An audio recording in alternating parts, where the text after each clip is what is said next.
जय हिंद साथियों, कैसे आप सभी। उम्मीद है कि आप सभी स्वस्थ होंगे और बहुत ही अच्छे से आप लोगों की तैयारी चल रही होगी। आज हमारी मैथ की क्लास नंबर 28 है और जो हमारा चैप्टर चल रहा है परसेंटेज, हम लोग प्रतिशत पढ़ रहे हैं।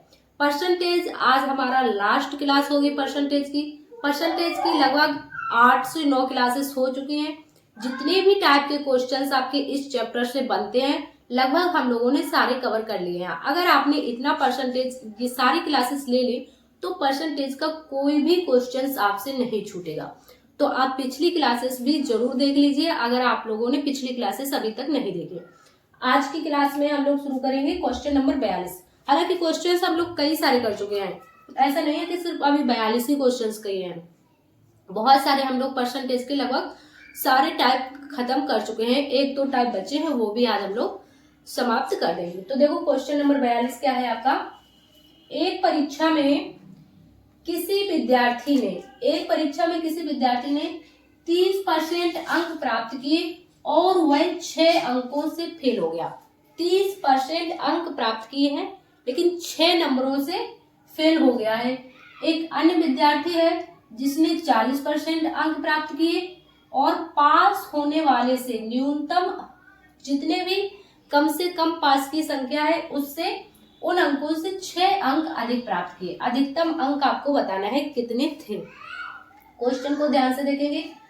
फेल होने वाले ने 30% अंक प्राप्त कर लिए लेकिन 6 नंबरों से फेल हो गया, और जो पास हुआ है उसने 40% अंक प्राप्त किए हैं लेकिन 6 नंबर ज्यादा आ गए। जितनी भी पास की संख्या थी, यानी कि जैसे आपको 35 नंबर कम से कम चाहिए पास होने के लिए, तो 35 से 6 नंबर ज्यादा उसने प्राप्त कर लिए हैं। तो इस प्रकार के क्वेश्चनों को कैसे करते हैं, देखो एक तो आपका ये विद्यार्थी है ए मान लो, एक है आपका बी, ठीक है। इसने कितने परसेंट 30% अंक प्राप्त किए हैं लेकिन ये 6 नंबर से फेल हो गया है, ठीक।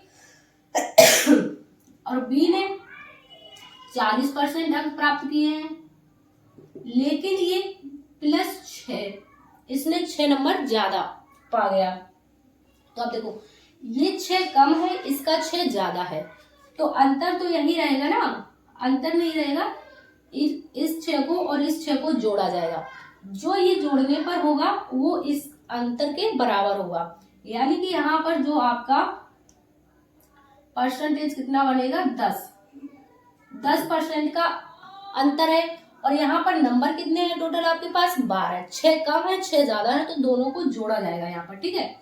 तो यहाँ पर आपका 10% बराबर हो जाएगा 12 नंबर के। समझ रहे हो। इसने पूछा है अधिकतम अंक, यानी कि टोटल जो पूर्णांक होगा अधिकतम अंक कितने होंगे, तो आपको 100 निकालना है। 10% का मान कितना है 12 नंबर, तो 1% कितना होगा 12/10 है ना। और आपको कितना चाहिए, आपको चाहिए 100% है ना, तो 100 का यहाँ पर गुणा कर देंगे, तो 1 0 से 1 0 कट जाएगा, 12 एकम 12, तो कितना आ जाएगा 120। आपका जो आंसर बन जाएगा कितना बन जाएगा 120। कितना, ऑप्शन नंबर बी। ये यहाँ पर रुपए नहीं होगा, रुपए लिखा है सब में, रुपए नहीं होगा अंक होगा। कितना 120। क्लियर। तो ये क्वेश्चन समझ में आया, ठीक है। अब आप इस वाले क्वेश्चन को देखेंगे। इस वाले क्वेश्चन में देखो क्या कह रहा है। नीलम अपनी कुल आय का 20% मकान के किराए पर तथा शेष का 70% घरेलू मदों पर खर्च करती है। यदि वह 3600 रुपए की बचत करती है तो उसकी कुल आय, देखिए यहाँ पर आप लोग ध्यान देंगे शेष का है 100% आप मान लेंगे, कुल आय कितनी मान लेंगे 100 का 20% मकान के किराए पर चला जाएगा। उसके बाद जो आपका बचेगा, शेष का बोल रहा है ना, तो उसके बाद आपका कितना बचेगा 80 का 70% घरेलू मदों पर, ये और फिर जो बचेगा उसके पास कितना बचेगा 3600 रुपए की बचत करती है, तो उसकी कुल आय कितनी है। ऐसे आपको ये क्वेश्चन करना है। तो देखो कैसे करेंगे। कुल आय का 20%, कुल आय मान लेते हैं कितनी 100, कुल आय कितनी है उसकी 100 है।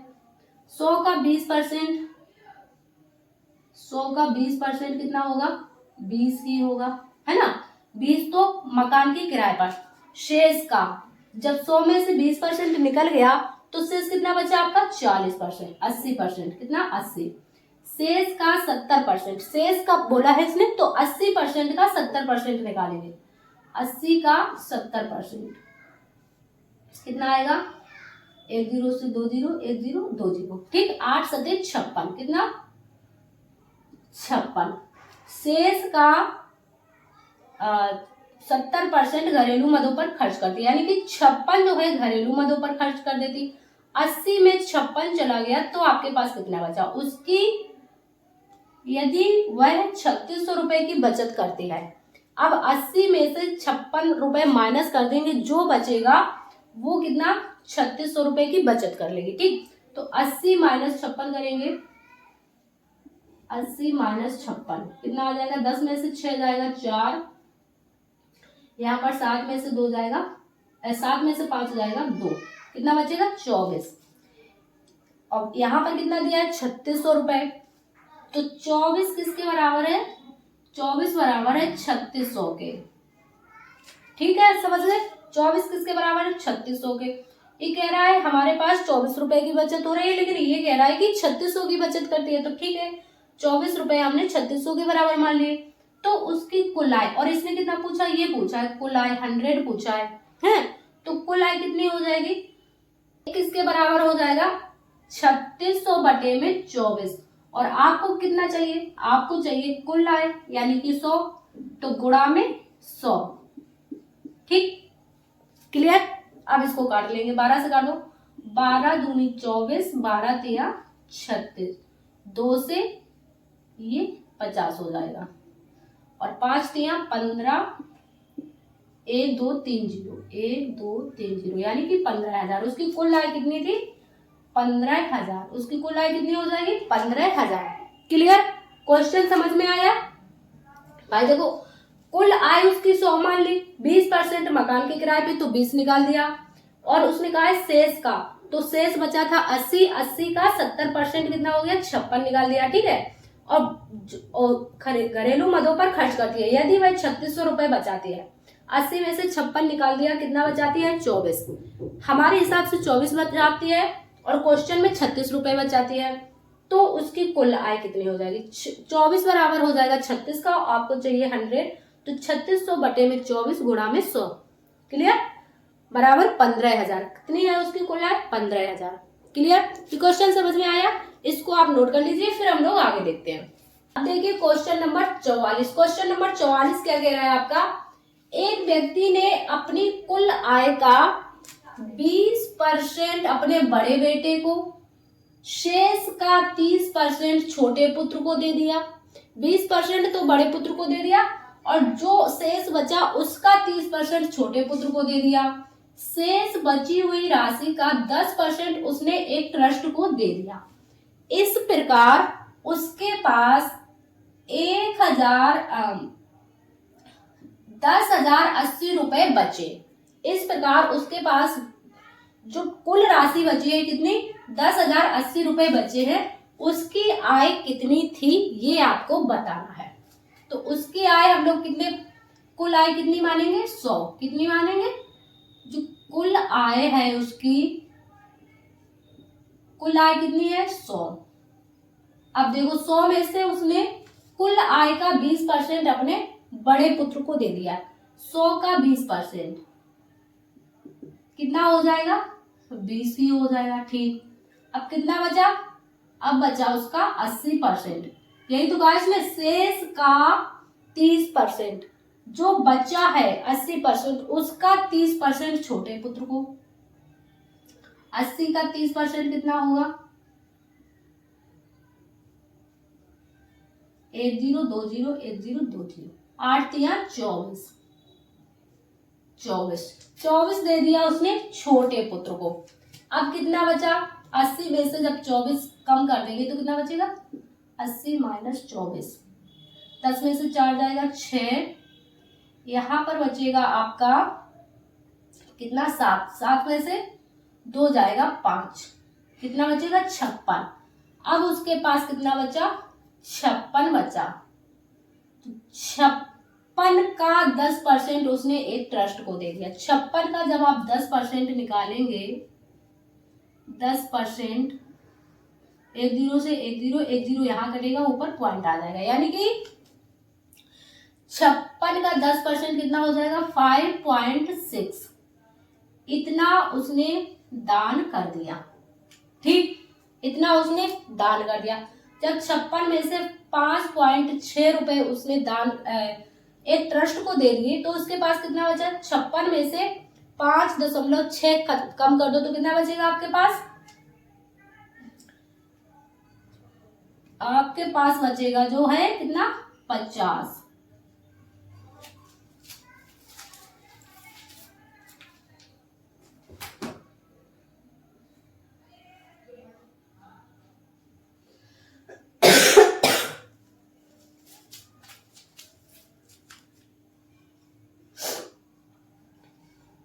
$50.4 यही तो बचेगा। जब 56 में से 5.6 चला जाएगा तो कितना बचेगा आपका, 50.4। ठीक, ये आपके पास बचा। और इसने क्या कहा है कि इस प्रकार उसके पास 10,080 रुपए बचे। आपके पास 50.4 बचे और इसके हिसाब से 10,080 रुपए बचे। उसकी आय कितनी थी, कितनी निकालनी है, 100 निकालनी है।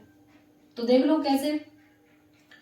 अब 50.4 बराबर है 10,080 के, तो आपको 100 का निकालना है, बटे में 50.4 कर दो, गुणा में 100 कर दो। ठीक, एक यहां से पॉइंट हटाओ, यहाँ पे 0 बढ़ा लो, है ना। अब देखो 504 से सीधा सीधा ये 1008 कट जाएगा, कितने पे, 2 पे, 2 जीरो ये, 2 जीरो ये, 2 1, 2 जीरो ये, 2 जीरो ये, 1 2, तो कितना आ जाएगा आपके पास, 20,000। कितना, 20,000। Option number C, option number C आपके क्वेश्चन का बिल्कुल सही आंसर है। एक तो आप इस तरह से इस क्वेश्चंस को कर सकते हैं। एक तरीका और है इस क्वेश्चंस को करने का। एक तरीका क्या है, ये है, देखो, जैसे आप कुल आय कितनी मान लेंगे, ए मान लो, ए है कुल आय। कुल आय का 20% उसने बड़े बेटे को दे दिया। ठीक, 20% उसने दे दिया तो ठीक है, दे दिया। अब आपके पास कितना बचा, 80% बचा। 80% की फ्रैक्शन कितनी होती है, भिन्न कितनी होती है, 4/5 है। ठीक, 4/5। इसके बाद बड़े बेटे को शेष का 30%। अब इसका 30% उसने किसे दे दिया, छोटे को। 30% दे दिया तो कितना बचा आपके पास, 70। 70 की भिन्न कितनी होगी, 7/10 है। और बाद में कितना, 10% उसने एक राशि ट्रस्ट को दे दिया, तो 10% कम कर देंगे तो कितना बचेगा, 90। 90 की भिन्न कितनी होगी, 9/10। ठीक, अब ये किसके बराबर है, ये बराबर है 10,080 के बराबर। ठीक, समझ गए। अब इसको आप सॉल्व कर सकते हो। तो आप इसे काटेंगे तो देखो ये वाली जो संख्या है नीचे वाली ऊपर गुणा में चली जाएगी और ये वाली संख्या नीचे आ जाएगी। फिर आप इसको जब काट लेंगे तो इतना ही बनेगा, 20,000। कितना, 20,000। कैसे काट लो आप, यहां से काटो, 4 से काटो, फिर 7 से काटो, 10 से काटो, टाइम लगेगा। आप लोग अच्छे से इसको समझ लेंगे। ठीक है, अब चलो इस वाले क्वेश्चन को देखते हैं। ये वाला क्वेश्चन कैसे होगा। सीमा अपने वेतन का 40% भोजन पर,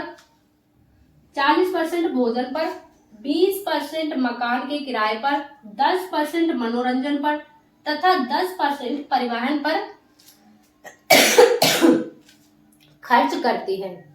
यदि एक माह में उसकी बचत 1,500 रुपए है तो उसका मासिक वेतन कितना है।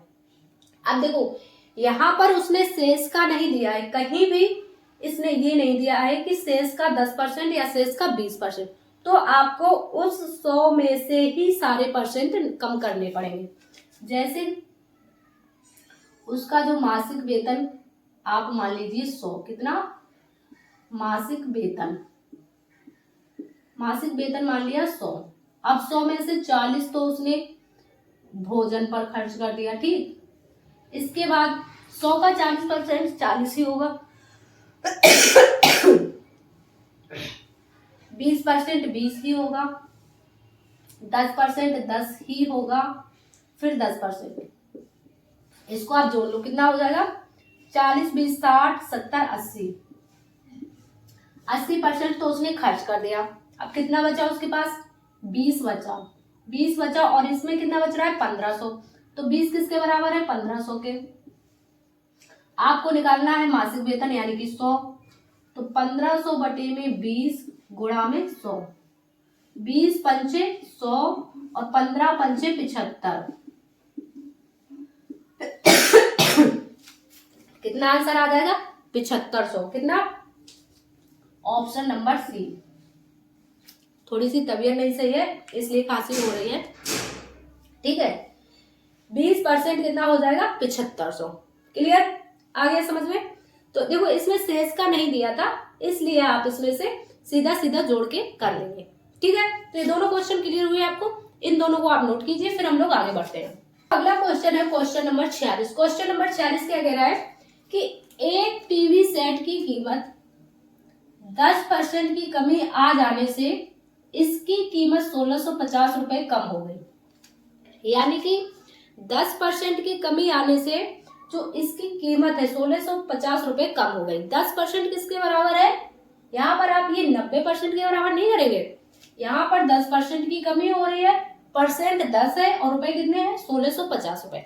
यानी कि 10% की कमी आती है तो 1650 रुपए कम हो जाते हैं। सेट का आरंभिक मूल्य कितना था? भाई 10% कह रहा है वो कि 10% की कमी आई है और रुपए कितने हो गए हैं? 1650 रुपए कम हो गए हैं। तो 10% 1650 के बराबर ही तो होगा। 10% किसके बराबर है? 1650 रुपए। इसने पूछा है सेट का आरंभिक मूल्य यानी कि 100 रुपए, है ना। कोई चीज हम लोग परसेंटेज पे 100 ही मानकर करते हैं, 100 रुपए। तो एक किसके बराबर हो जाएगा? 1650 बटे में 10 और आपको निकालना है 100 के बराबर, तो गुणा यहाँ पर कर देंगे 100, बस एक जीरो से एक जीरो कट जाएगा और आपका कितना आ जाएगा? 16,500। कितना आ जाएगा? 16,500 इसका आरंभिक मूल्य आ जाएगा। क्लियर? समझ गए? समझ गए इस क्वेश्चन को अच्छे से? ठीक है।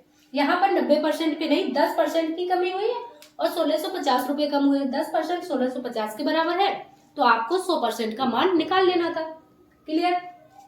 अगला देखो क्या कह रहा है, एक वस्तु का मूल्य पहले 20% घटाकर 30% बढ़ा दिया गया। क्या हुआ? पहले तो 20% घटाया गया फिर 30% बढ़ाया गया। परिणामतया यदि उसका मूल्य 416 रुपए हो जाए तो उस वस्तु का मूल मूल्य क्या होगा? पहले 20% घटाया गया फिर 30% बढ़ाया गया।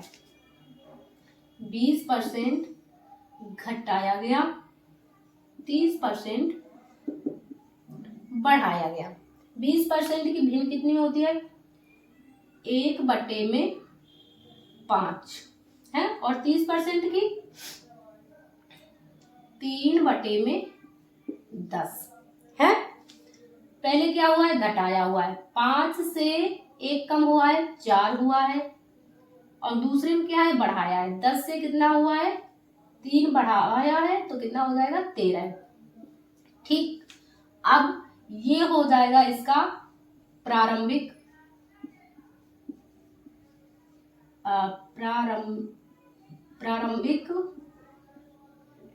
और ये हो जाएगा आपका बढ़ने या घटने के बाद। बढ़ने या घटने के बाद। क्लियर? तो देखो 10 पंचे 50, 50 तो हो गया प्रारंभिक, 13 चौको 52, 52 हो गया आपका बढ़ने या घटने के बाद। क्योंकि 20 पहले 20% घटाया गया फिर 30% बढ़ाया गया तो 52 हो गया। प्रारंभिक 50 है और बढ़ने घटने के बाद कितना है? 52 है। और इसने कितना बताया बढ़ने घटने के बाद? 416। और पूछा कितना है? मूल पूछा इसने 100 पे। ठीक, तो 52 किसके बराबर है? 416 के बराबर है। आपको निकालना है 100 का मान। 416 बटे 52 गुणा में 100। अब कितने से कटेगा? 13 से ही कट जाएगा। 13 चौके 52 और यहाँ पर आ जाएगा आपका 13 दूनी 26, 13 दिया 39, हाँ 13 चौको 52, 13 दिया 39, बचेगा 2, 26 हो जाएगा। 13 दूनी 26, फिर 4 से काट दो, 4 अट्ठे 32, 800 यानी कि 8 ये 2 जीरो ये 800 कितना हो जाएगा? 800 रुपए। उस वस्तु का मूल मूल्य कितना हो जाएगा? 800 रुपए। यही आपके क्वेश्चन का आंसर हो जाएगा। क्लियर? क्वेश्चन समझ में आया? दोनों क्वेश्चन समझ में आ गए? अभी तक हम लोगों ने परसेंटेज के जितने भी प्रकार के क्वेश्चंस किए हैं, इतने ही टाइप के आपके एग्जाम में क्वेश्चंस बनते हैं। परसेंटेज आज हमारा समाप्त हो गया है। आज हम लोगों ने परसेंटेज के सारे टाइप आज तक की क्लास में कर लिए हैं। जिसने भी स्टार्टिंग वाली क्लासेस नहीं देखी है, सब लोग जाकर के पिछली क्लासेस जरूर देख लेंगे। पता है, परसेंटेज की अगर आपने ये क्लास देखी है और आपको कम समझ में आया तो आप पहली क्लास जरूर देखिए। पहली क्लास और दूसरी क्लास जरूर देखिए, किसी भी सब्जेक्ट की हो। अगर आप 20 से क्लास देखते हो तो आपको कम समझ में आता है, आप कोशिश करो कि उसकी पहली और दूसरी क्लास जरूर लो, क्योंकि जो बेसिक चीजें होती है आपको पहली क्लास में ही बताई जाती है। जैसे 20% 1/5 कैसे हुआ, 30% 3/10 कैसे हुआ। हो सकता है यहाँ पे आपको कम समझ में आया हो, इसलिए आप पहली क्लास जरूर देखिएगा। ठीक है, तो आज हम लोगों का परसेंटेज चैप्टर खत्म हो गया है। अगली क्लास से हम लोग नया चैप्टर शुरू करेंगे। उम्मीद है कि ये परसेंटेज आपको अच्छे से समझ में आ गया होगा, चैप्टर आपका अच्छे से क्लियर हो गया हो। साथियों, क्लास आपको पसंद आई हो तो क्लास को ज्यादा से ज्यादा लाइक और शेयर कीजिएगा। चैनल पर नए हैं तो चैनल को सब्सक्राइब कर लीजिए। हम मिलेंगे आपसे नेक्स्ट क्लास में। जब तक के लिए स्वस्थ रहिए और अपनी तैयारी अच्छे से करते रहिए। जय हिंद साथियों।